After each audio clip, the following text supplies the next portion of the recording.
മലപ്പുറം കരുവാരക്കുണ്ടിൽ വനംവകുപ്പ് സ്ഥാപിച്ച കൂട്ടിൽ പുലി കുടുങ്ങി.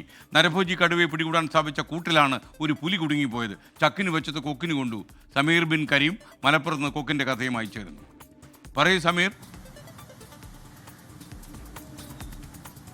എസ്.കെ.ന് കരുവാരക്കുണ്ടിൽ നരഭോജി കടുവയെ പിടികൂടാൻ വേണ്ടിയാണ് ഈ വനം വകുപ്പ് കൂട് സ്ഥാപിച്ചിരിക്കുന്നത്. ഈ കൂട്ടിലാണ് ഇപ്പോൾ പുലി കുടുങ്ങി എന്നുള്ള വാർത്ത വരുന്നത്. കരുവാരക്കുണ്ട് കേരള സ്റ്റേറ്റ് വില്ലേജിലെ CT എസ്റ്റേറ്റിൽ സ്ഥാപിച്ച ഈ കടുവയ്ക്ക് വേണ്ടി സ്ഥാപിച്ച കൂട്ടിലാണ് പുലി കുടുങ്ങിയിരിക്കുന്നത്. മൂന്നാമതായി കടുവയ്ക്ക് വേണ്ടി സ്ഥാപിച്ച കൂടാണിത്. ഈ കൂട്ടിലാണ് ഇപ്പോൾ പരിശോധന നടത്തിയപ്പോൾ പുലി കുടുങ്ങിയതായി വനം വകുപ്പ് കണ്ടെത്തിയിരിക്കുന്നത്. കഴിഞ്ഞ ദിവസം ഈ കരുവാരക്കുണ്ടിനടുത്ത് പൂക്കോട്ടുംപാടം കവളമുക്കട്ടയിൽ പുലി വളർത്തുനായകളെ കടിച്ചു എന്നുള്ള വാർത്തയൊക്കെ തന്നെ കഴിഞ്ഞ ദിവസം വന്നിരുന്നു.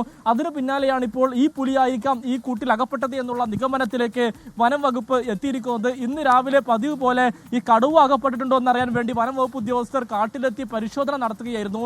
അപ്പോഴാണ് ഈ പുലി കൂട്ടിൽ കുടുങ്ങിക്കിടക്കുന്ന കാര്യം വനം വകുപ്പ് കണ്ടെത്തിയത്. കഴിഞ്ഞ ദിവസം ഈ പ്രദേശത്ത് ഈ മൃഗങ്ങളെയൊക്കെ തന്നെ ആക്രമിച്ച പുലിയായിരിക്കാം ഇതെന്ന് തന്നെയാണ് വനം വകുപ്പ് നിരീക്ഷിക്കുന്നത്. കഴിഞ്ഞ 15 ദിവസം മുൻപാണ് ടാപ്പിംഗ് തൊഴിലാളിയായിരിക്കുന്ന ഗഫൂർ എന്ന് പറയുന്ന യുവാവിനെ ഈ കടുവ ആക്രമിച്ച് കൊലപ്പെടുത്തുന്ന ഒരു സാഹചര്യം ഉണ്ടായത്.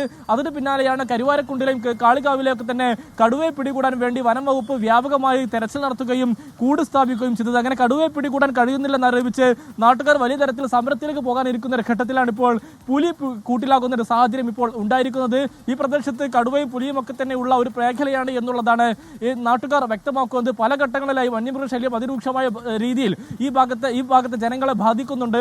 അപ്പോഴാണ് കടുവയ്ക്ക് വേണ്ടി കൂട് സ്ഥാപിക്കുകയും ആ കൂട്ടിൽ പുലി കുടുങ്ങുന്ന ഒരു ഘട്ടം ഇപ്പോൾ ഉണ്ടായിരിക്കുന്നത്.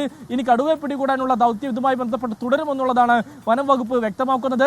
മാത്രമല്ല ഇപ്പോൾ കൂട്ടിലായിരിക്കുന്ന പുലിയെ സുരക്ഷിതമായ ഇടത്തേക്ക് മാറ്റുമെന്നുള്ളതാണ് നിലവിൽ വനം വകുപ്പ് ഉദ്യോഗസ്ഥർ വ്യക്തമാക്കുന്നത്. പ്രദേശത്ത് കഴിഞ്ഞ ദിവസമാണ് ഈ വളർത്തു നായയെ ഈ പുലി കടിക്കുന്ന ഒരു സാഹചര്യം ഉണ്ടായത്. അത് കടുവയാണെന്നുള്ള ഒരു ആരോപണം നാട്ടുകാർ ഉന്നയിച്ചിരുന്നെങ്കിൽ പിന്നീട് വനംവകുപ്പ് നടത്തിയ പരിശോധന ഇത് പുലിയാണെന്ന് കണ്ടെത്തുകയായിരുന്നു. അതിന് പിന്നാലെയാണ് ഇപ്പോൾ പുലി കൂട്ടിലായിരിക്കുന്നത്. വനംവകുപ്പ് ഈ കടുവയ്ക്ക് വേണ്ടി സ്ഥാപിച്ച മൂന്നാമത്തെ കൂട്ടിലാണ് പുലി അകപ്പെട്ടത്. കേരള സ്റ്റേറ്റ് വില്ലേജിലെ CT എന്ന് പറയുന്ന ഈ ഭാഗത്താണ് കടുവ പുലി അകപ്പെട്ടിരിക്കുന്നത്. പുലി ഉടൻ തന്നെ സുരക്ഷിതമായ ഇടത്തേക്ക് മാറ്റുമെന്നുള്ളതാണ് വനം വകുപ്പ് വ്യക്തമാക്കുന്നത്. കടുവയ്ക്ക് വേണ്ടിയുള്ള തിരച്ചിൽ ഊർജിതമായി ഈ മേഖലയിൽ നടക്കുന്നുണ്ട്. വിവിധ സംഘങ്ങളായി തിരിച്ചുകൊണ്ടാണ് ഈ RRT സംഘം വനത്തിൽ തെരച്ചിൽ ഇപ്പോൾ നടത്തിക്കൊണ്ടിരിക്കുന്നത്. 50-ലധികം ക്യാമറകളാണ് ഈ കടുവയെ നിരീക്ഷിക്കാനായി വനം വകുപ്പ് സ്ഥാപിച്ചിരിക്കുന്നത്. പക്ഷേ ഈ കഴിഞ്ഞ ഒരാഴ്ചയോളമായി കടുവയുടെ ദൃശ്യങ്ങളൊന്നും തന്നെ ഈ ക്യാമറയിൽ അകപ്പെടാത്തൊരു സാഹചര്യം നിലനിൽക്കുന്നുണ്ട്. ഇതിന്റെ അടിസ്ഥാനത്തിൽ നാട്ടുകാർ ഇന്ന് വലിയ തരത്തിലുള്ള സമരത്തിലേക്കൊക്കെ തന്നെ പോകാനിരിക്കുന്ന ഒരു ഘട്ടത്തിലാണ് പുലി കൂട്ടിലാകുന്ന ഒരു സാഹചര്യം ഉണ്ടായിരിക്കുന്നത്. എസ്.കെ. Okay, thank you. പുലിയുടെ ചിത്രം കൂടി ഒന്ന് കാണിച്ചോളൂ. ഞാൻ ഇത് ആതിര പറയുകയാണ്, പുലിയെങ്കിൽ പുലി കിട്ടിയല്ലോ ഒരു സാധനം. തോമസ് കുട്ടി കലഞ്ഞൂർ പറയുന്നത് പുലിക്ക് അറിയില്ലല്ലോ ഇത് കടുവയ്ക്ക് വേണ്ടി സ്ഥാപിച്ച കൂടാണെന്ന്, അല്ലെങ്കിൽ നിങ്ങൾ എഴുതി വെക്കണമായിരുന്നു.